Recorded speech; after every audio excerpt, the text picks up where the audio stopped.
तो क्वेश्चन बहुत अच्छे अच्छे लाए हैं, आपके एग्जाम में हो सकता है आ सकता है इसमें से क्वेश्चन। तो दोस्तों अगर आपको इस वीडियो से रिलेटेड पीडीएफ चाहिए तो नीचे डिस्क्रिप्शन बॉक्स में पीडीएफ का लिंक दिया गया है, वहां जाकर के पीडीएफ को डाउनलोड कर सकते हैं। अगर आप लोग मेरे चैनल पर नए हैं, अभी तक सब्सक्राइब नहीं किए हैं तो प्लीज सब्सक्राइब जरूर कर लीजिएगा। सब्सक्राइब करने के बाद बेल आइकन आएगा, बेल आइकन को ऑल पे प्रेस जरूर कीजिएगा ताकि मेरे वीडियो का सारा नोटिफिकेशन आपको मिलते रहे। और ये वीडियो आपको सुबह 4 बजे मेरे इसी चैनल पर उपलब्ध हो जाएगा। दोस्तों चलिए देर न करते हुए आज के क्लास को स्टार्ट करते हैं। क्वेश्चन नंबर 1 देखते हैं। WEF global energy transition index 2020 में भारत का स्थान कितना है? WEF global energy transition index world Economic forum के द्वारा जारी किया जाता है। इसमें भारत का रैंक 2020 में क्या है? तो आपका आंसर होगा ऑप्शन ए 74वां। दोस्तों 74वां रैंक है भारत का WEF world Economic forum global energy transition index 2020 में भारत का रैंक है 74।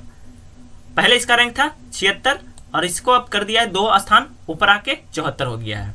चलिए महत्वपूर्ण पॉइंट को जान लेते हैं। विश्व आर्थिक मंच वर्ल्ड इकोनॉमिक फोरम द्वारा वैश्विक ऊर्जा संक्रमण सूचकांक पर भारत को 74वें स्थान पर रखा गया है। भारत ने आर्थिक विकास, ऊर्जा सुरक्षा और पर्यावरणीय स्थिरता के सभी प्रमुख मापदंडों में सुधार के साथ 2 स्थान बनाए हैं, 2 स्थान ऊपर हो गया है। भारत 2015 के बाद से लगातार साल दर साल प्रगति करने वाले दुनिया के कुछ देशों में से एक है। दोस्तों स्वीडन, यहाँ पास देख रहे हैं आप लोग, स्वीडन ने ऊर्जा संक्रमण सूचकांक ग्लोबल एनर्जी ट्रांजिशन इंडेक्स 2020 में शीर्ष स्थान हासिल किया है स्वीडन। और स्विट्जरलैंड और फिनलैंड जो कि दूसरे और तीसरे स्थान पे है, यानी स्विट्जरलैंड जो है दूसरे स्थान पर है और फिनलैंड जो है तीसरे स्थान पर है। चलिए आगे जान लेते हैं। The founder and chairman of World Economic Forum Klaus Schwab, और वर्ल्ड इकोनॉमिक फोरम का हेडक्वार्टर है जेनेवा स्विट्जरलैंड में। और ये जो ऑप्शन सी में देख रहे हैं 78वें रैंक है हमारा भारत का करप्शन परसेप्शन इंडेक्स। चलिए नेक्स्ट क्वेश्चन देख लेते हैं। क्वेश्चन नंबर 2 है, महिला अंडर 17 फीफा फुटबॉल विश्व कप 2021 में किस देश में आयोजित किया जाएगा? 2020 में यह आयोजित किया जाने वाला था, महिला अंडर 17 फीफा फुटबॉल विश्व कप 2020 में यह आयोजित किया जाने वाला था, मगर कोरोना वायरस के कारण यह पोस्टपोन कर दिया गया है 2021 में। तो दोस्तों ये किस देश में आयोजित किया जाएगा? तो आपका आंसर होगा ऑप्शन सी भारत। दोस्तों हमारा भारत में यानी इंडिया में अंडर 17 वुमेन्स वर्ल्ड कप 2020 आयोजित किया जाने वाला था, जिसको वर्ष 2021 में 17 फरवरी से 7 मार्च के बीच भारत में महिला अंडर 17 फीफा फुटबॉल विश्व कप का आयोजन किया जाएगा। यह टूर्नामेंट इस साल 2 नवंबर से 21 नवंबर के बीच खेला जाने वाला था 2020 में, मगर इसको अब खेला जाएगा 2021 में 17 फरवरी से 7 मार्च के बीच। चलिए फीफा का यहाँ बात आया है तो फीफा के बारे में जानना बनता है क्योंकि इससे क्वेश्चन आता है। फीफा जिसका फुल फॉर्म होता है the federation international D football association, और इसके प्रेसिडेंट है फीफा के ज्ञानी इन्फेंटिनो, और हेडक्वार्टर है ज्यूरिच स्विट्जरलैंड में। और इसका स्थापना किया गया था 21 मई 1904 में। 21 मई हाल ही में आने वाला है। अब चलिए ऑप्शन देख लेते हैं। चीन जिसका राजधानी है बीजिंग, युआन इसका मुद्रा है, और चीन के राष्ट्रपति हैं शी जिनपिंग। चलिए साउथ कोरिया यानी दक्षिण कोरिया के बारे में जान लेते हैं, जिसका राजधानी है सियोल और मुद्रा है साउथ कोरियन वॉन, और राष्ट्रपति हैं मून जे इन और प्रधानमंत्री हैं चुंग साई क्यून। ऑस्ट्रेलिया देख लेते हैं जिसका राजधानी है कैनबरा और ऑस्ट्रेलियन डॉलर इसका मुद्रा है। ऑस्ट्रेलिया के प्रधानमंत्री हैं स्कॉट मॉरिसन। चलिए नेक्स्ट क्वेश्चन देख लेते हैं। क्वेश्चन नंबर 3 है, कार्बन ब्रीफ के मुताबिक कोरोना वायरस के बीच कितने साल में पहली बार भारत में कार्बन उत्सर्जन में साल दर साल के हिसाब से कमी आई है? कितने साल में? तो आपका आंसर होगा ऑप्शन डी 40 साल। दोस्तों 40 साल में पहली बार भारत में कार्बन उत्सर्जन में कार्बन ब्रीफ के मुताबिक सबसे ज्यादा कमी आई है। चलिए अगला क्वेश्चन देख लेते हैं। क्वेश्चन नंबर 4 बहुत इंपॉर्टेंट क्वेश्चन है, स्टार मार्क कर लीजिएगा, आपके एग्जाम में ये पूछा जा सकता है। दोस्तों हाल ही में कोरोना वायरस के कारण जापान के कितने साल के सुमो पहलवान हैं सोबुशी का निधन हो गया है? जापान के सुमो पहलवान है सोबुशी जिनका नाम है। कोरोना वायरस के कारण कितने वर्ष की उम्र में इनका निधन हो गया है? ये आपके सामने है सोबुसी पहलवान, जिनका निधन हो गया है ऑप्शन बी 28 साल। दोस्तों 28 साल की उम्र में सोबुसी पहलवान आपके सामने है, जिनका निधन हो गया है कोरोना वायरस के कारण। हाल ही में कोरोना वायरस के कारण जापान के 28 साल के सुमो पहलवान, जिनका नाम है सोबुसी, का निधन हो गया, जिन्होंने वर्ष 2007 में पहलवान के तौर पर शुरुआत की थी। वे JSA के चौथे डिवीजन में 11वें नंबर पर पहुंचे थे। अब चलिए यहाँ जापान का बात आया है तो जापान के बारे में जान लेते हैं। जापान जिसका राजधानी है टोक्यो और मुद्रा है जापानीज येन और प्रधानमंत्री है शिंजो अबे। चलिए अगला क्वेश्चन देख लेते हैं। दोस्तों क्वेश्चन नंबर 5वां, ये भी क्वेश्चन आपके लिए बहुत इंपॉर्टेंट बनता है, ये एग्जाम में पूछा जा सकता है क्योंकि ये यूपीएससी से रिलेटेड क्वेश्चन है। हाल ही में किसे UPSC union public service commission के सचिव के रूप में नियुक्त किया गया है? यूपीएससी हिंदी में कहा जाए तो भारतीय संघ लोक सेवा आयोग यानी यूपीएससी के सचिव के रूप में किसे नियुक्त किया गया है? तो आपका आंसर होगा ऑप्शन ए वसुधा मिश्रा। ये आपके सामने है वसुधा मिश्रा, जिन्हें यूपीएससी के सचिव के रूप में हाल ही में नियुक्त किया गया है। अब चलिए महत्वपूर्ण पॉइंट को जान लेते हैं। भारत सरकार ने राकेश गुप्ता के बाद तेलंगाना कैडर के वसुधा मिश्रा, जो कि तेलंगाना कैडर के हैं, को नया यूपीएससी सचिव नियुक्त किया है। इसके अतिरिक्त राजेंद्र कुमार, जो कि ऑप्शन सी में है, को कर्मचारी राज्य बीमा निगम और राजेश रंजन, जो कि ऑप्शन डी में है, को अतिरिक्त सचिव उच्च शिक्षा विभाग का महानिदेशक बनाया गया है। साथ ही के श्रीनिवासन को कार्मिक और प्रशिक्षण विभाग में स्थापना अधिकारी स्टेबलाइजमेंट ऑफिसर के रूप में नियुक्त किया गया है। तो दोस्तों ऑप्शन बी में जो देख रहे हैं आप लोग, मनोज आहूजा हाल ही में सीबीएसई के नए चेयरमैन बने हैं, मनोज आहूजा। अब चलिए दोस्तों यहाँ यूपीएससी का बात आया है तो यूपीएससी के बारे में जान लेते हैं। यूपीएससी जिसके वर्तमान समय में चेयरमैन है, कल ही मैंने आपको बताया था, अरविंद सक्सेना। यूपीएससी का हेडक्वार्टर है न्यू दिल्ली में। दोस्तों अगर मेरा वीडियो आपको अच्छा लग रहा है तो वीडियो को ज्यादा से ज्यादा शेयर और लाइक जरूर कीजिएगा दोस्तों, और अभी तक मेरे चैनल को सब्सक्राइब नहीं किए हैं तो प्लीज सब्सक्राइब जरूर कर लीजिएगा, क्योंकि सब्सक्राइब करना बहुत जरूरी है। मुझे मोटिवेशन मिलेगी, तभी मैं आपके लिए अच्छा से अच्छा क्वेश्चन लाऊंगा और अच्छा से उसका सोल्यूशन भी लाऊंगा। चलिए नेक्स्ट क्वेश्चन देख लेते हैं।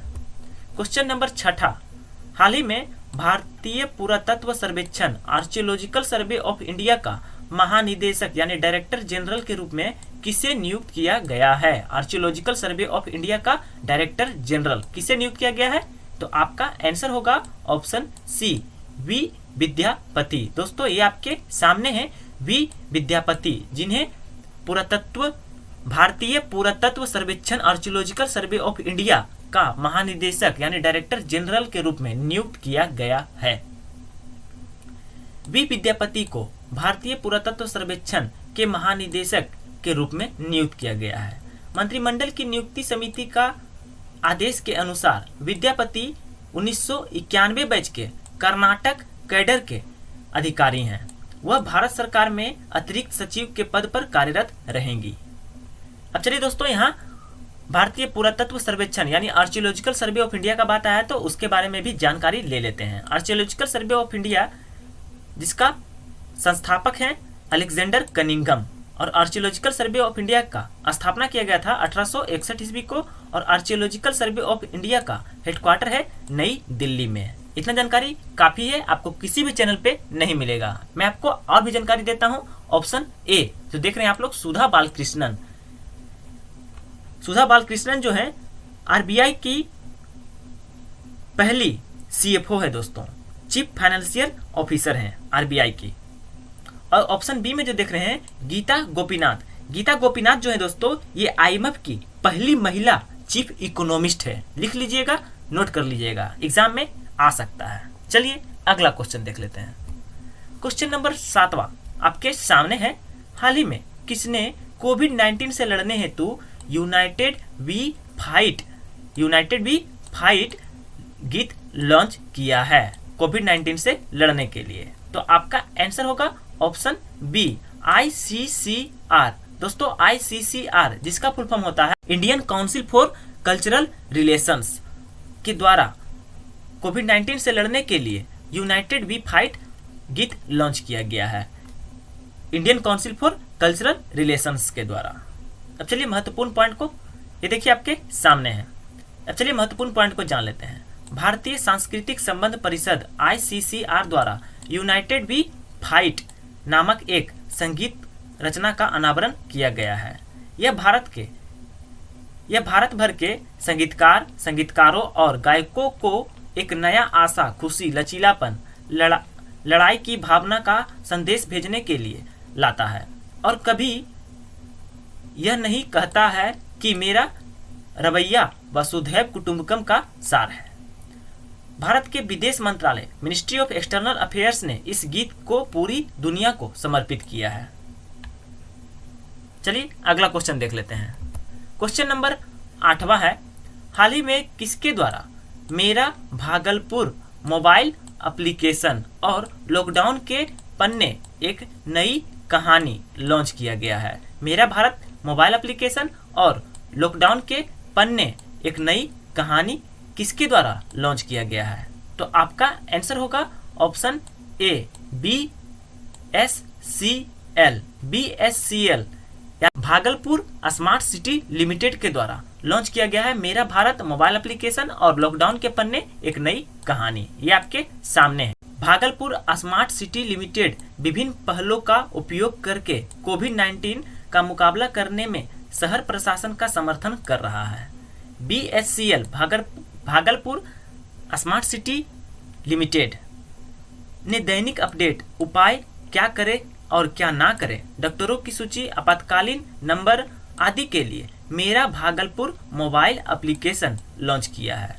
लॉकडाउन के पन्ने एक कहानी है जो प्रकृति से जुड़ने के लिए लॉकडाउन पीरियड के विभिन्न अनुभवों पर आधारित एक नई कहानी को साझा करने के लिए श्रृंखला है। परिवार के साथ संबंध और रिच इंडियन कल्चर को समझने में सुधार करती है। ऑप्शन डी में जो देख रहे हैं नीतीश कुमार, ये बिहार के वर्तमान में मुख्यमंत्री हैं। अब चलिए नीति आयोग के बारे में जान लेते हैं। National institution for transforming India नीति का फुल फॉर्म होता है। नीति आयोग के चेयरमैन है प्रधानमंत्री श्री नरेंद्र मोदी जी, वाइस चेयरमैन है राजीव कुमार, CEO है अमिताभ कांत। नीति आयोग का स्थापना किया गया था 1 जनवरी 2015 को। नीति आयोग को थिंक टैंक के नाम से भी जाना जाता है। चलिए इतना जानकारी काफी है, नेक्स्ट क्वेश्चन देख लेते हैं। क्वेश्चन नंबर 9, हाल ही में किस देश ने सोशल डिस्टेंसिंग बनाए रखने के लिए आई फील ब्रेसलेट विकसित किया है? सोशल डिस्टेंसिंग को बनाए रखने के लिए आई फील ब्रेसलेट को विकसित किया है। कौन सा देश? तो आपका आंसर होगा ऑप्शन सी इटली। दोस्तों इटली ये आपके सामने है ब्रेसलेट जिसे सोशल डिस्टेंसिंग बनाए रखने के लिए लॉन्च किया गया है आई फील यू, इटली के द्वारा। चलिए महत्वपूर्ण पॉइंट को जान लेते हैं। जेनेवा स्थित इटालियन इंस्टीट्यूट ऑफ टेक्नोलॉजी ने सोशल डिस्टेंसिंग के लिए आई फील ब्रेसलेट विकसित किया है। यहाँ पास मिटा हुआ है दोस्तों, इटालियन इंस्टीट्यूट ऑफ टेक्नोलॉजी यहाँ लिखा होना चाहिए। यह ब्रेसलेट उपयोगकर्ताओं को सामाजिक दूर के नियमों का सम्मान करने में मदद करेगा। कंगन यानी ब्रेसलेट को कोरोना वायरस लॉकडाउन के खिलाफ सुरक्षा के उपायों के रूप में विकसित किया गया है, धीरे धीरे उठाया जा रहा है। अब चलिए यहाँ इटली का बात आया तो इटली के बारे में जान लेते हैं। इटली जिसका राष्ट्रपति है सर्जियो मट्टारेल्ला, इटली का मुद्रा है, इटली का राजधानी है रोम और मुद्रा है इटालियन लीरा। अब चलिए नेक्स्ट क्वेश्चन देख लेते हैं। क्वेश्चन नंबर 10वां जो कि आज का आखिरी और लास्ट क्वेश्चन है और बहुत ही बेहतरीन क्वेश्चन है, आपके एग्जाम में आने वाला क्वेश्चन है। हाल ही में बेरोजगार युवाओं की मदद के लिए किस राज्य के मुख्यमंत्री ने होप पोर्टल लॉन्च किया है? HOPE होप पोर्टल किस राज्य के मुख्यमंत्री ने लॉन्च किया है बेरोजगार युवाओं की मदद के लिए? होप दोस्तों, होप जिसका फुल फॉर्म होता है हेल्पिंग आउट पीपल एवरीवेयर। तो दोस्तों आपका आंसर होगा ऑप्शन सी उत्तराखंड। दोस्तों उत्तराखंड के मुख्यमंत्री आपके सामने हैं त्रिवेंद्र सिंह रावत, जिन्होंने लॉन्च किया है होप पोर्टल को बेरोजगार युवाओं की मदद के लिए। चलिए महत्वपूर्ण पॉइंट को जान लेते हैं। उत्तराखंड के मुख्यमंत्री त्रिवेंद्र सिंह रावत ने बेरोजगार युवाओं को रोजगार के अवसर प्राप्त करने में मदद के लिए होप यानी helping out people everywhere portal launch किया है। पोर्टल का उपयोग राज्य के उन युवाओं को पर राज्य के उन युवाओं पर डेटा एकत्र करने के लिए किया जाएगा जो हाल ही में वापस आए प्रवासी युवाओं के साथ रह रहे हैं। अब चलिए दोस्तों, यहाँ उत्तराखंड का बात आया तो उत्तराखंड के बारे में जान लेते हैं, क्योंकि इससे बहुत सारा क्वेश्चन बनता है एग्जाम के लिए। ये आपके सामने है उत्तराखंड, जिसका राजधानी है देहरादून। उत्तराखंड के मुख्यमंत्री है त्रिवेंद्र सिंह रावत, राज्यपाल है बेबी रानी मौर्य। राजकीय पशु है उत्तराखंड का कस्तूरी मृग, राजकीय पक्षी है मोनाल, राजकीय चिन्ह है बुरांश, राजकीय पुष्प है ब्रह्म कलश।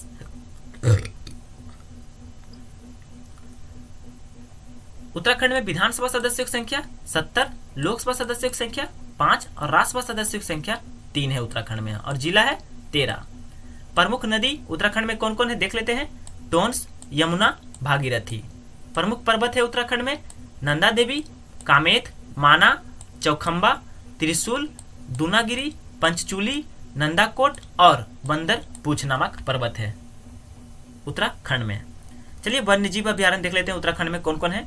गोविंद वन्यजीव अभ्यारण्य उत्तर काशी में है। केदारनाथ वन्यजीव अभ्यारण्य चमोली में है।